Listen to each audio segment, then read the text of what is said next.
a spark to a fire. Horizontal with Lila. Horizontal with Lila. Horizontal with Lila. Horizontal with Lila. Hello, Horizontal lover. Horizontal is the podcast about sex, love, and relationships of all kinds, entirely recorded while lying down. Usually I have a guest, or sometimes two, and on one notable occasion, 9, reclining next to me. Or, this season in the era of COVID, my guest is sometimes lying down across the entire world from me. And we have an intimate, vulnerable, long-form, and far-ranging conversation that unfolds over the course of 3 to 5 hours and gets divided into 2 to 4 episodes.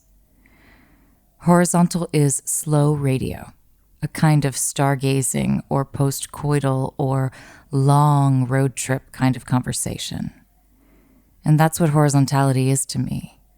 A relinquishing of pretense, a deepening of voice, a languor that inspires revelation, an invitation to unzip to our tenderest bits.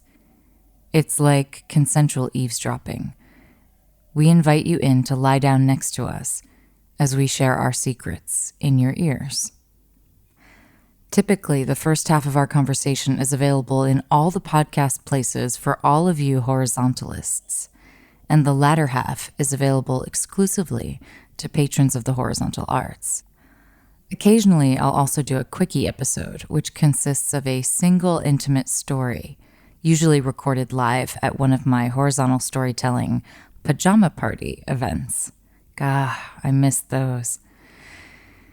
This is season 4, however, my season of experiments. In it, I intend to be playful with form and format, interspersing surprises and doing a bit of a dance with theme and time. The experiment of this episode, 120, is poetry. I hadn't written poetry in years, and then 3 months ago I went to this open mic here in Canggu.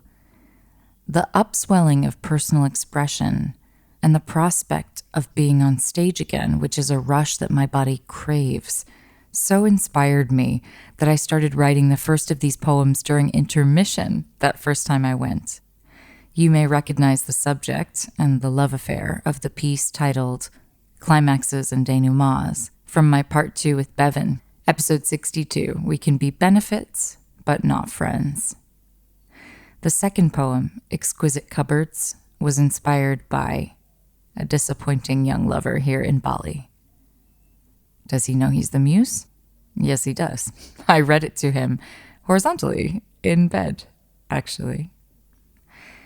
They are both love poems, or shall I say, lost love poems. For access to the full horizontal, plus monthly intimacy tips, like the fears, boundaries, intentions, and desires exercise, become a patron of the Horizontal Arts. Navigate to patreon.com/horizontalwithlila to join. That's patreon.com/horizontalwithlila. And if you wish to become a patron, you must go to that link directly, because creators who are considered adult will not show up on Patreon's search engine. Which lets us know just how far we have to go in creating a sex-positive world, eh? Yes.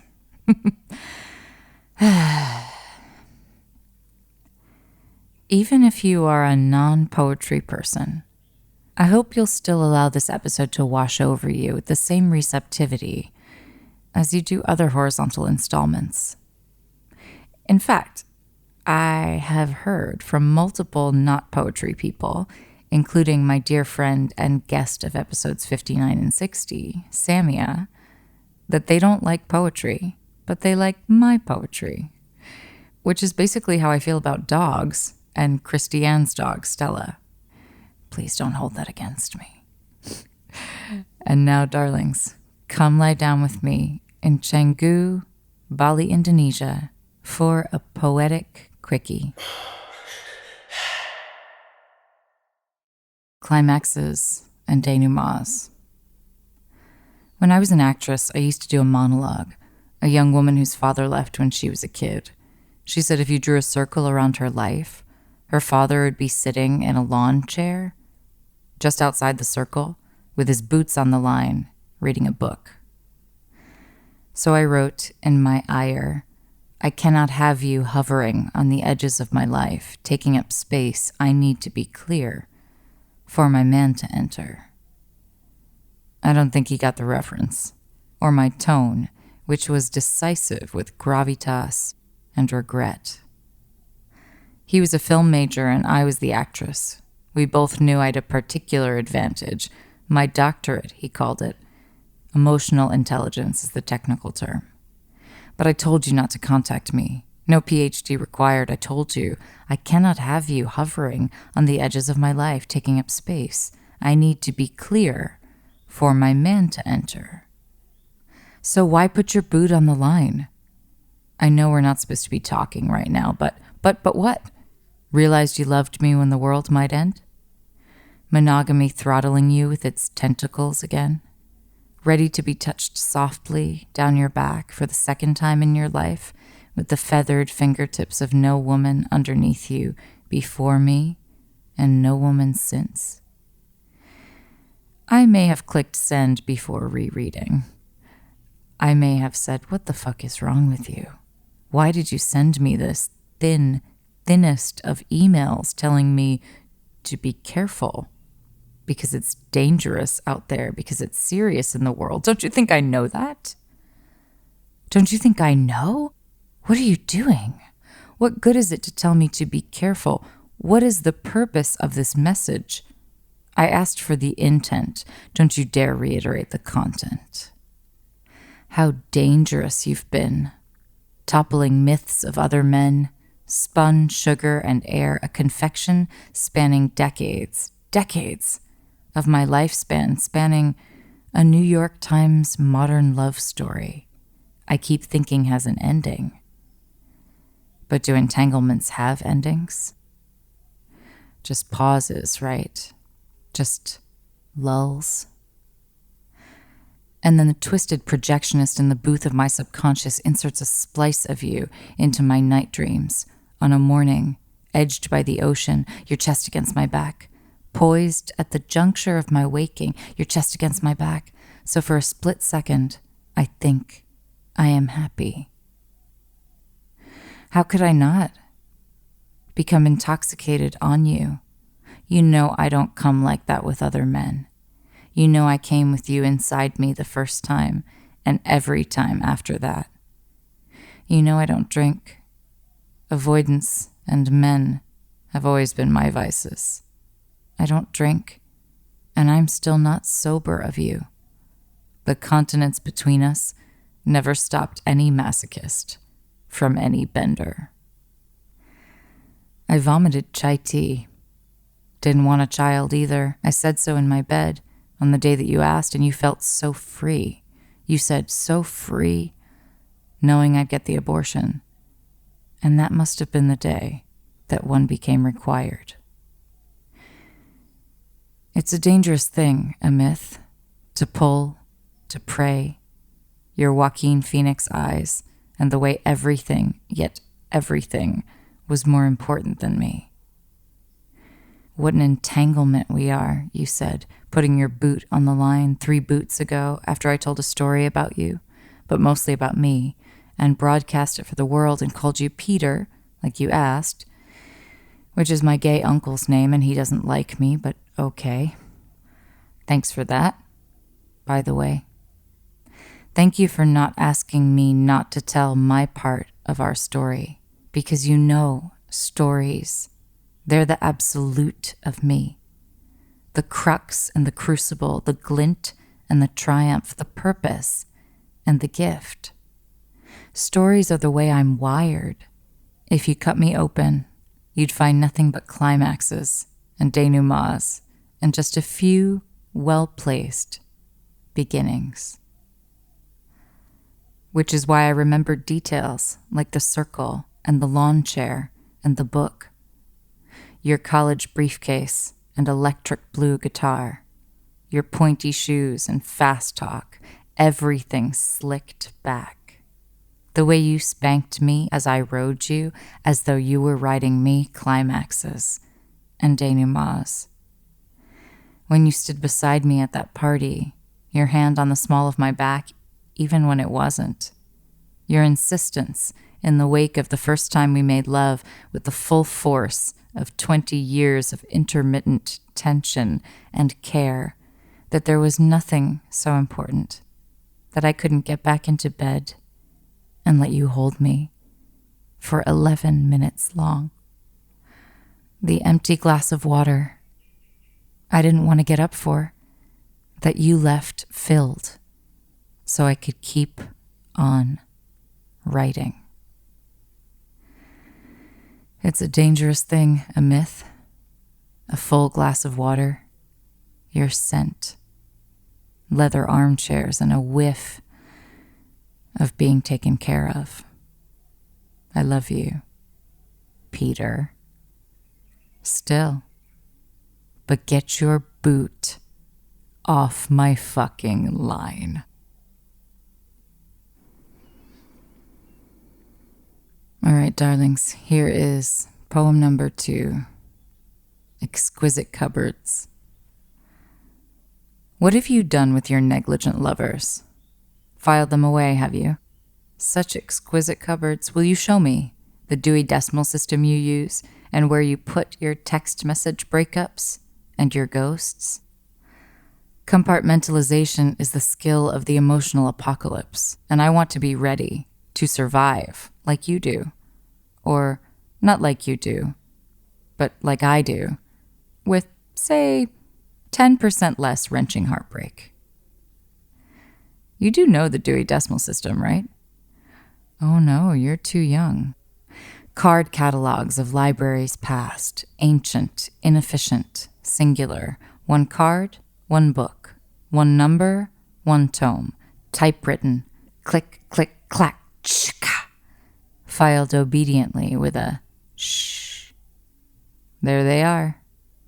Humble armies of past lives unlived, untaken roads, an index card per each, a drawer per card, an abbreviation of the time you spent under each other's fingernails. Rubber ink pads and penmanship, comprehensively analog because old lovers can only ever be pinpointed by hand. They're made of journal pages steeped in garages, filaments of flesh memories incepted, bits of plastic attributed with great meaning. Tributary cemeteries of memory built over silt, built on sand. Tectonic plates puzzled, shuffled, and dealt out rearranged. Topography cresting and waving every time one loves and loses. And the amount of times I have lost. I single-handedly resurrect bygone poets with the veracity and the tick of my ventricular heart. Ba-boom, tick. Doctor always said I had an arrhythmia. Don't worry, he said. Irregular heartbeats, he said, are not dangerous. Tick. Is it possible your drawers sufficiently categorize and confine all ice queens, every unfaithful, and each time she passed you over for the better-looking guy? Is it possible you're so good at cupboards, fitting things inside of other things so perfectly that they hardly open again, pry them though you might? Because once, when you were very young, it was some heartbreak, and you vowed, with the ferocity of a double-digit birthday memory, a tenacious 10 whole years lived on this planet, with an imprint, the import of a television flashback, repeated at least 3 times per season, that you'd never be hurt that way again. Oh no, no, no. Instead, you'd leave carcass after carcass of feminine hope in your wake. Ah, you've a new girlfriend. I see the carrions circling. You know, on third thought, perhaps your drawers and cupboards, cabinets and closets, memory palace minefield of loaded boxes isn't such a feat, after all. I don't want to rob you of your stoicism cred, but for it to count when you lay your liaisons to rest, you've got to care. And if you didn't, if you don't, if you can't, because you wedged the lids so very tightly, then I'm not sure your Dewey Decimals have much to offer me. In fact, here, a gift. This is my filing cabinet. None of the drawers close. This episode was mixed and mastered by Irving Gadori of igrecording.com. My cover art was illustrated by Shauna Shea, who can be found on 99 Designs.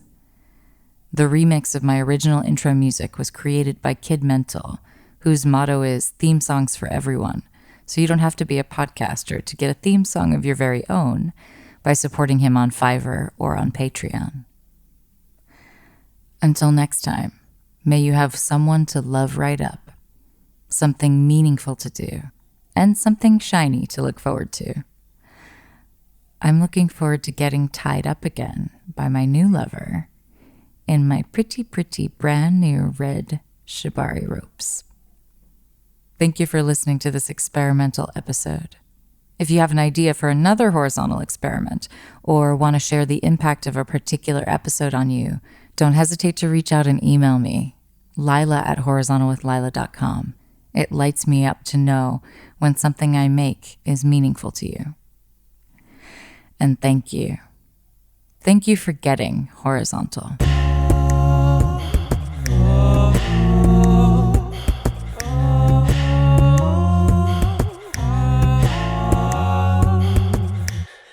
From the bed, turn a spark to a fire.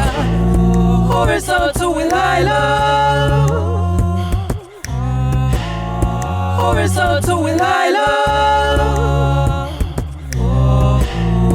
Horizontal with Lila. Horizontal with Lila.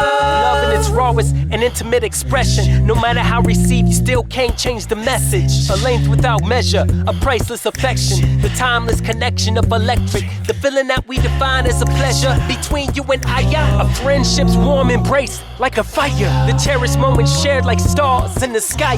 As the sun sets horizontal with Lila. From the bed, turn a spark to a fire. Horizontal with Lila. Horizontal with Lila. Horizontal with Lila.